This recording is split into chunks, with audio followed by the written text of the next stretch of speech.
तो उसके अंदर चौथा आरोपी को पुलिस को अरेस्ट करना है। उस शख्स का नाम है अब्दुल मालिक यूनुस ईसा शेख, एमआईएम का जिला अध्यक्ष, माजी महापौर। अंदर वो कहा कि डंडा लेकर, लाठी लेकर झोपड़पट्टियों में जाकर मारो, हाथ पर तोड़ डालो। मैं पुलिस से रिक्वेस्ट करता हूं कि आज पत्रकार परिषद, प्रेस कॉन्फ्रेंस इसलिए आज आप लोगों को याद किया गया है कि मालेगांव शहर में 3-4 दिनों से मीडिया में और शहर के अंदर चर्चा है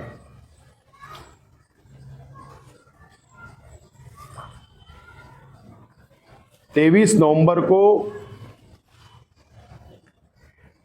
महाराष्ट्र असेंबली के चुनाव के नतीजे आया और 24 नवंबर को रात में,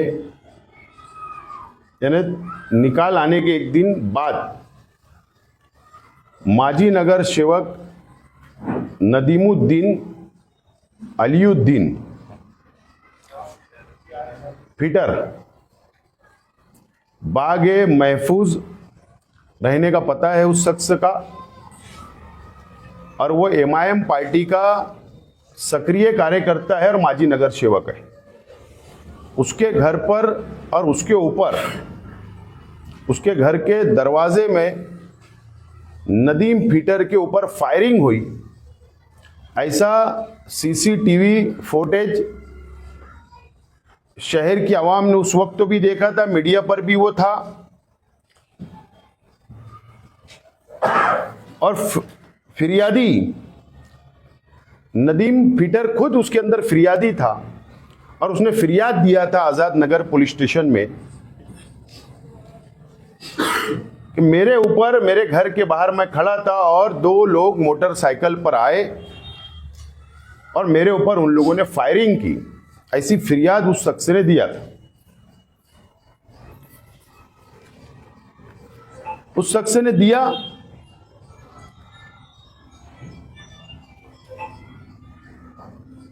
पुलिस ने, आजाद नगर पुलिस ने और उनके वरिष्ठ अधिकारियों ने मिलकर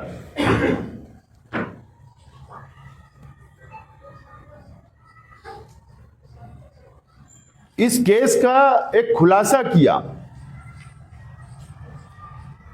इन्हें ऑन पेपर खुलासा किया। और जब हमको पता चला कि नदीम फिटर जो फिरियादी है, जिसने फिरियाद दी है,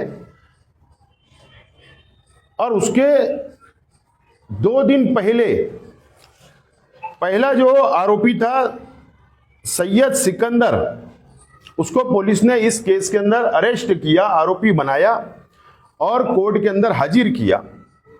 और उसके 2 दिन के बाद नदीम फिटर और अबू जैद शेख, ये 2 लोगों को कोर्ट में हाजिर किया गया और पुलिस ने यह खुलासा किया कोर्ट में कि नदीम फिटर जो फिरियादी है,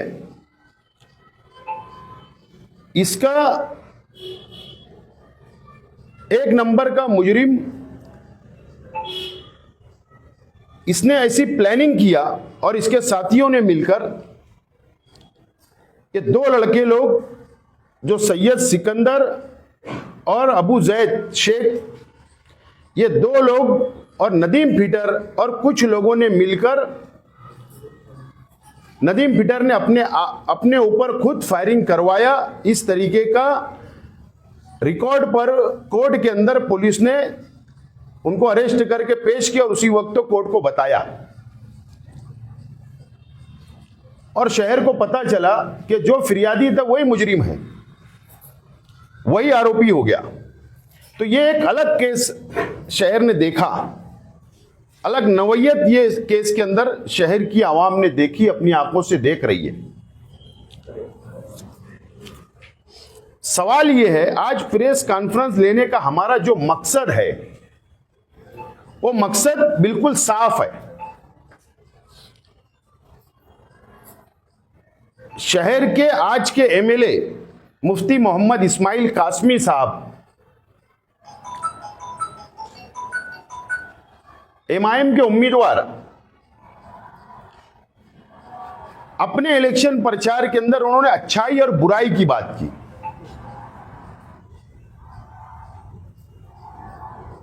अपने आप को और अपनी पार्टी को और अपने कार्यकर्ताओं को बहुत पवित्र बताया, साफ सुथरा बताया, अच्छाई और बुराई की बात की गई, पाक साहब की बात की गई और इलेक्शन लड़ा। और इसीलिए आज हम लोगों को यह प्रेस कॉन्फ्रेंस लेना पड़ रही है। नहीं तो पुलिस अपना काम करे, हमको उससे कोई लेना देना नहीं है। लेकिन आज हमको मीडिया भी, मुझको ऐसा लग रहा था कि जो साफ सुथरे तौर पर लिखना चाहिए, वाज़ेह लिखना चाहिए, मीडिया भी नहीं लिख पा रही है, माफी के साथ। इसलिए आज मुझको, हमारे साथियों को मीडिया के सामने, शहर के आवाम के सामने आना पड़ा। आज के एमएलए नदीम फिटर आज के एमएलए के राइट हैंड माने जाते थे। कई लंबा सफर उन्होंने साथ किया। उनके लिए बहुत जोर और शोर से उन्होंने असेंबली के अंदर काम किया। सबको आजादी है, हर लीडर हर पार्टी के साथ वो खुले तौर पर, आजादी तौर पर काम कर सकता है। लेकिन अच्छाई और बुराई की बात करने वालों, मैं साफ तौर पर आज साफ जुमले के अंदर शहर की आवाम के सामने बातें रखने के लिए आज मैं यहां पर बैठा हूं। नदीम फिटर, ये जो एक बात सामने आई कि अपने ऊपर खुद उसने फायरिंग करवाया, एक साजिश रची गई। लेकिन मैं थोड़ा माजी में जाना चाहता हूं। मालेगांव शहर के अंदर भी आजाद नगर पुलिस स्टेशन में या पवारवाड़ी में हो सकता है, इससे पहले भी गुटखा की एक गाड़ी को रोककर उसको लूटने का काम, लूटमार का केस, फ्रॉड का केस उस शख्स के ऊपर बन चुका है। और ना जाने कई केसेस मालेगांव शहर के अंदर उस शख्स पर है। ठीक है, लड़ाई झगड़े के केसेस एक आम बात है, लेकिन यही नदीम फिटर औरंगाबाद में उसके ऊपर 376 जैसी कलम भी दर्ज है, गुना दर्ज है। 376 आमतौर पर शहर की 70% आवाम को ये कलम का मतलब नहीं पता होता। मैं वाज़ेह तौर पर बोलना चाहता हूं कि नदीम फिटर के ऊपर एक लड़की की इज्जत लूटने का भी इल्जाम औरंगाबाद में लगा है। ऐसे गुना उसके ऊपर, गंभीर गुना, सीरियस ऑफेंस है, उसके ऊपर दर्ज है। यह अच्छाई और बुराई है। यह बात झूठ और सच क्या है, यह सामने पुलिस ने लाई। 2 नवंबर को जाफरनगर इलाके के अंदर इम्तियाज हरिया जो एमआईएम का वर्कर ही कर रहा था, किसी शख्स ने उसको उठाकर लेकर गया, उसको मारा। आज के एमएलए और उनके पार्टी के हजारों लोग पवारवाली पुलिस स्टेशन के अंदर जाकर धरना आंदोलन करते हैं और गुंडागर्दी का इल्जाम हमारे ऊपर, हमारी पार्टी के ऊपर, हमारे वर्करों के ऊपर लगाए गए। खुलासा हो गया, झूठ और सच सामने आ गया। 9 नवंबर को इम्तियाज हरिया ने खुद बयानी दिया कि यह मेरा निजी मामला है, मेरा जमीन का धंधा व्यापार है।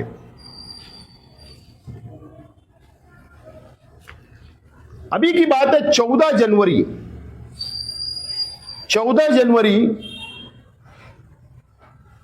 को मोती तालाब के अंदर फायरिंग हुई।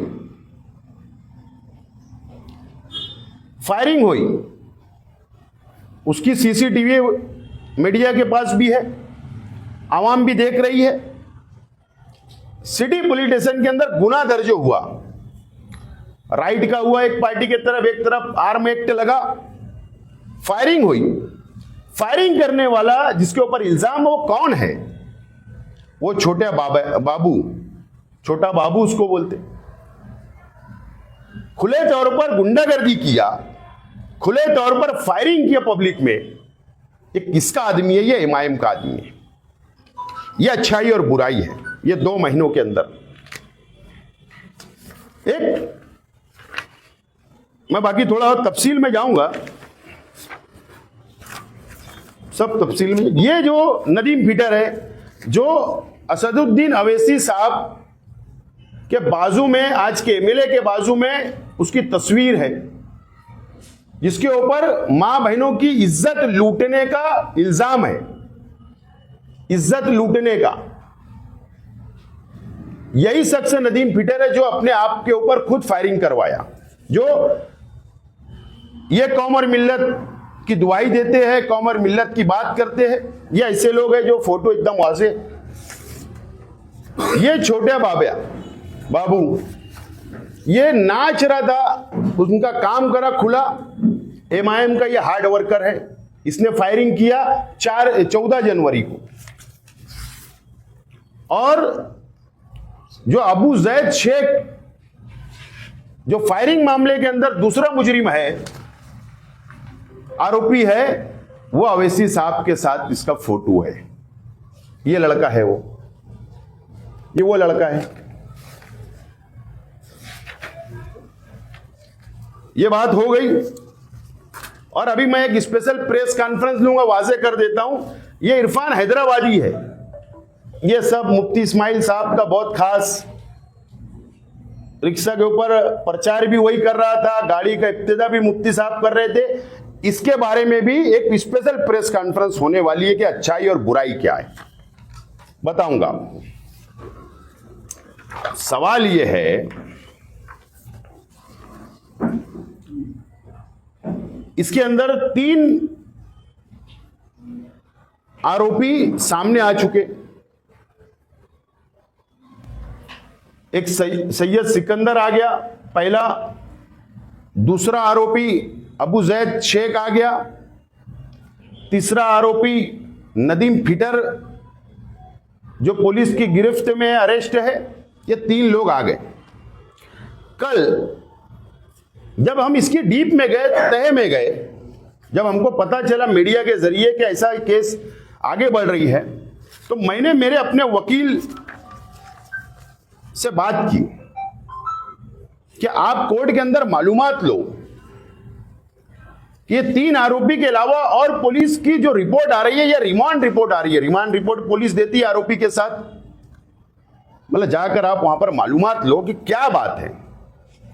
तो उसके अंदर 4था आरोपी को पुलिस को अरेस्ट करना है। उस शख्स का नाम है अब्दुल मालिक यूनुस ईसा शेख, एमआईएम का जिला अध्यक्ष, माजी महापौर। 4था आरोपी जिसको अरेस्ट करना है पुलिस को, जो रिमांड रिपोर्ट में और कल की जो 1 दिन की पीसी मजिस्ट्रेट साहिबा ने, जज ने जो ऑर्डर किया है, उसके अंदर भी दर्ज है नाम वाजे तौर पर। 4था मुजरिम अब्दुल मालिक यूनुस ईसा शेख है।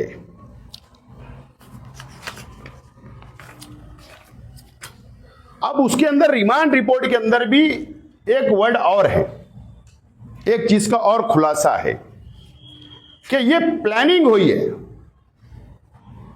प्लानिंग के अंदर ये 4 लोग तो वाजे तौर पर अब सामने आ रहे हैं, और ना जाने पुलिस की इंक्वायरी चल रही है, उसके अंदर हमको कुछ बोलना नहीं है। और कितने आरोपी सामने आएंगे वो तो वक्त तो बताएगा। पुलिस आवाम के सामने खुद ही बात सामने आएगी, कोर्ट के सामने बात आएंगी, हमें उसके अंदर कोई बोलना नहीं है।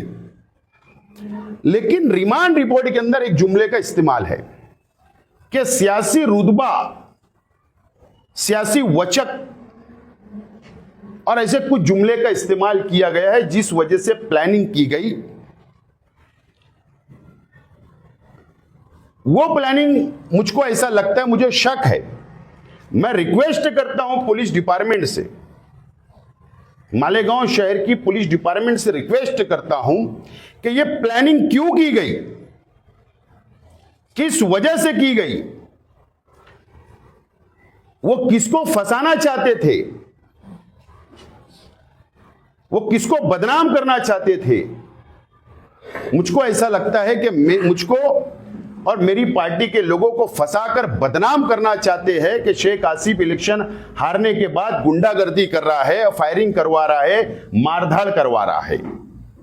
ऐसा मुझे शक है, ऐसा उनकी प्लानिंग का हिस्सा हो सकता है। और इसके लिए पुलिस डिपार्टमेंट मुकम्मल इंक्वायरी करे, डीप तक जाए और शहर की आवाम के सामने सच्चाई सामने लाए, सच्चाई सामने लाए। मैं जिस दिन घटना हुई 24 नवंबर को, मैं उस रोज की वीडियो मैंने तलाश किया और तलाश करने के बाद मैंने देखा कि वहां एमआईएम के कौन कौन से लीडरान स्पॉट पर गए थे या पुलिस कंप्लेन करने पहुंचे थे। तो उसके अंदर वाजे तौर पर एक शख्स सामने आया, यूसुफ इलियास नामी शख्स, जो दाढ़ी और टोपी है, उसका बयान मैंने देखा हूं। मेरा पुलिस डिपार्टमेंट से भी गुजारिश है, रिक्वेस्ट है कि इतना करंट फायरिंग होती है और वो शख्स स्पॉट पे पहुंच जाते, कहीं मुझे शक है कि प्लानिंग में यूसुफ इलियास तो नहीं शामिल है और कौन कौन से एमआईएम के लोग शामिल है ये भी खुलासा मुझे करे, ऐसी मुझे शक है, इसलिए मैं रिक्वेस्ट कर रहा हूं। और पुलिस डिपार्टमेंट से एक और गुजारिश करता हूं, कई लोगों को तड़ीपार की नोटिस आ रही है, कई लीडरान को आ रही है, ठीक है, पुलिस अपनी कार्रवाई करे, मुझे कुछ बोलना नहीं है, लेकिन यूसुफ इलियास शख्स जो शख्स है, वो एक तकरीर के अंदर वो कहा कि डंडा लेकर, लाठी लेकर झोपड़पट्टियों में जाकर मारो, हाथ पर तोड़ डालो। मैं पुलिस से रिक्वेस्ट करता हूं कि 12 नवंबर में यूसुफ इलियास टेम्परवारी बेल के ऊपर है, हाईकोर्ट से टेम्परवारी बेल है। ऐसे शख्स से अगर अमन को खतरा है, अगर वो शहर में दंगा फसाद करवाना चाहता है, तो इस शख्स की जमानत रद्द किया जाए, ऐसी रिक्वेस्ट मैं पुलिस से करता हूं कि करे। बहरहाल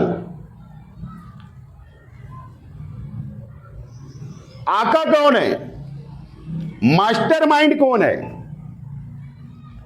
छोटे छोटे केस के अंदर, ये शहर के अंदर एक रिवायत चल रही है कि मास्टरमाइंड शहर की आवाम के सुन के कान पक जाते हैं। अब हमारा भी पुलिस डिपार्टमेंट से मुतालबा है कि इसके अंदर आका कौन है। 4 लोग तो नाम सामने आए, इसके आका को ढूंढा जाए। अगर पुलिस तहकीक सही डीप में करेगी तो मुझे ऐसा लगता है, मुझको लगता है, हो सकता बात आगे चल के गलत भी साबित हो, लेकिन मुझको ऐसा लगता है कि ये सब चीजें जो हो रही है शहर के एमएलए के नेतृत्व में हो रही है। हो सकता है आका ये शहर के एमएलए ना निकले, हो सकता है पुलिस लिबास देखकर, रुतबा देखकर, हो सकता है पुलिस वो रास्ते पे तपासी नहीं कर रही होगी, लेकिन शहर की आवाम के सामने सच्चाई आना चाहिए। इसलिए अब आका कौन है? मैं आइंदा हफ्ते मुंबई जाऊंगा और डायरेक्टर जनरल ऑफ पुलिस रेशमी शुक्ला मैडम से, जो डायरेक्टर जनरल ऑफ पुलिस है, डीजी है, मैं उनसे मुलाकात करूंगा। इस केस के संदर्भ में मुलाकात करूंगा, हो सकता है उनको मेमोरेंडम भी दूं, और अगर मुझको टाइम मिला, वक्त मिला, तो महाराष्ट्र के वजीर आला, मुख्यमंत्री और गृह डिपार्टमेंट भी उनके ही पास है, मुख्यमंत्री महोदय के पास, तो उनके पास भी जाकर अगर वक्त मिला तो जाकर मैं मुलाकात इस केस के सिलसिले में करूंगा। क्या इसकी मुकम्मल इंक्वायरी होना चाहिए। मालेगांव शहर की तारीख में शायद ऐसा केस कभी नहीं हुआ होगा कि इस तरीके से एक प्लानिंग रचकर अपने आप पर फायरिंग करवाकर, इल्जाम दूसरे पार्टी के लोगों पर लगवाकर और सियासी रोटी सेकने का काम किया जाने वाला था। लेकिन अल्लाह का करम है, पुलिस ने सच्चाई सामने लाई। बहरहाल इसकी मुकम्मल इंक्वायरी होना चाहिए और मैं उसके लिए आइंदा हफ्ते मुंबई जाने वाला हूं, और इसीलिए आज की ये पत्रकार परिषद मैंने लिया हूं। अगर आपको कुछ बोलना है तो आप